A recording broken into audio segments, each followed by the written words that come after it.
Robin Cotter, Toronto, Ontario, November 2006. The Rosary by Florence L. Barclay. Chapter 17. Enter Nurse Rosemary. Nurse Rosemary Gray had arrived at Gleneesh. When she and her box were deposited on the platform of the little wayside railway station, she felt she had indeed dropped from the clouds, leaving her own world and her own identity on some far distant planet. A motor waited outside the station, and she had a momentary fear lest she should receive deferential recognition from the chauffeur. But he was as solid and stolid as any other portion of the car, and paid no more attention to her than he did to her baggage. The one was a nurse, the other a box, both common nouns, and merely articles to be conveyed to Gleneesh according to orders. So he looked straight before him, presenting a sphinx-like profile beneath the peak of his leather cap, while the slow and solemn porter helped Jane and her luggage into the motor. When she had rewarded the porter with 3 pence, conscientiously endeavouring to live down to her box, the chauffeur moved foot and hand with the silent precision of a machine. They swung round into the open and took the road for the hills. Up into the fragrant heather and grey rocks, miles of moor and sky and solitude. More than ever, Jane felt as if she had dropped into another world, and so small an incident as the omission of the usual respectful salute of a servant gave her a delightful sense of success and security in her new role. She had often heard of Garth's old castle up in the north, an inheritance from his mother's family, but was hardly prepared for so much picturesque beauty or such stateliness of archway and entrance. As they wound up the hillside and the grey turrets came into view, with pine woods behind and above, she seemed to hear Garth's boyish voice under the cedar at Overdene, with its ring of buoyant enjoyment, saying, "I should like you to see Castle Gleneesh. You would enjoy the view from the terrace, and the pine woods, and the moor." And then he had laughingly declared his intention of getting up a best party of his own, with the Duchess as chaperone, and she had promised to make one of it. And now he, the owner of all this loveliness, was blind and helpless, and she was entering the fair portals of Gleneesh, unknown to him, unrecognized by any, as a nurse secretary sort of person. Jane had said at Overdene, "Yes, ask us, and see what happens."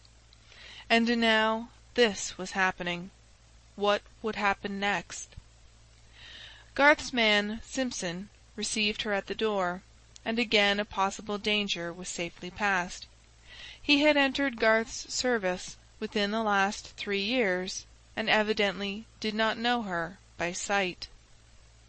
Jane stood looking round the old hall, in the leisurely way of one accustomed to arrive for the first time as guest at the country homes of her friends, noting the quaint, large fireplace and the shadowy antlers high up on the walls. Then she became aware that Simpson, already halfway up the wide oak staircase, was expecting the nurse to hurry after him. This she did, and was received at the top of the staircase by old Marjorie. It did not require the lawn kerchief, the black satin apron, and the lavender ribbons for Jane to recognize Garth's old Scotch nurse, housekeeper, and friend.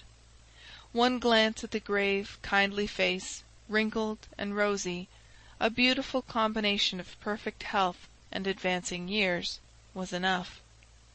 The shrewd, keen eyes, seeing quickly beneath the surface, were unmistakable. She conducted Jane to her room, talking all the time in a kindly effort to set her at ease, and to express a warm welcome with gentle dignity, not forgetting the cloud of sadness which hung over the house and rendered her presence necessary. She called her Nurse Gray at the conclusion of every sentence, with an upward inflection and pretty rolling of the R's which charmed Jane. She longed to say, "You old dear, how shall I enjoy being in the house with you?"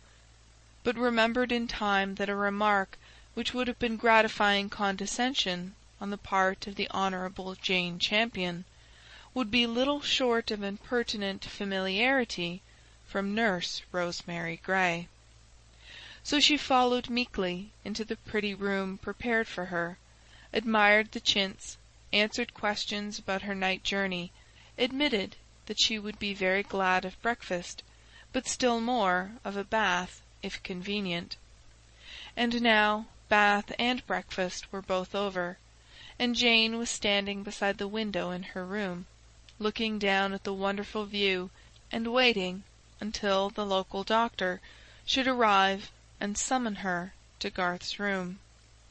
She had put on the freshest looking and most businesslike of her uniforms, a blue print gown, linen collar and cuffs, and a white apron with shoulder straps and large pockets.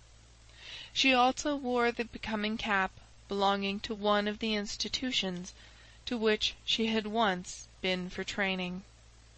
She did not intend wearing this later on, but just this morning she omitted no detail which could impress Dr. Mackenzie with her extremely professional appearance.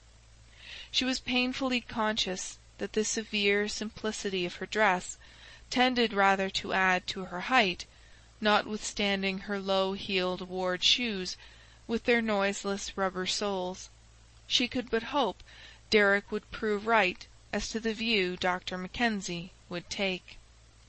And then, far away in the distance, along the white ribbon of road, winding up from the valley, she saw a high gig trotting swiftly, one man in it, and a small groom seated behind. Her hour had come. Jane fell upon her knees at the window and prayed for strength, wisdom, and courage. She could realize absolutely nothing. She had thought so much and so continuously that all mental vision was out of focus and had become a blur. Even his dear face had faded and was hidden from her when she frantically strove to recall it to her mental view.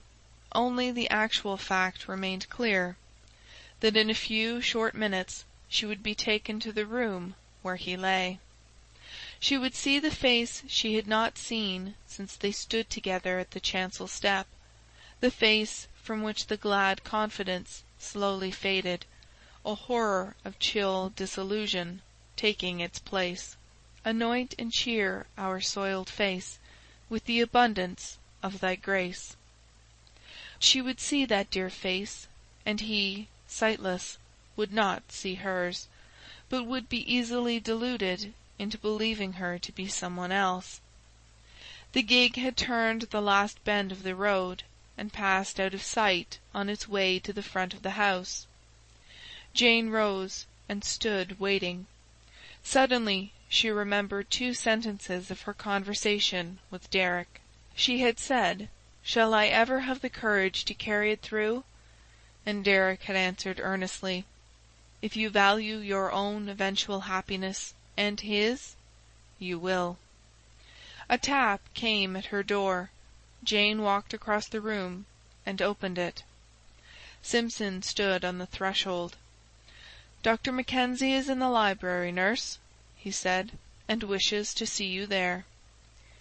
"Then will you kindly take me to the library, Mr. Simpson?" said Nurse Rosemary Gray. End of chapter 17.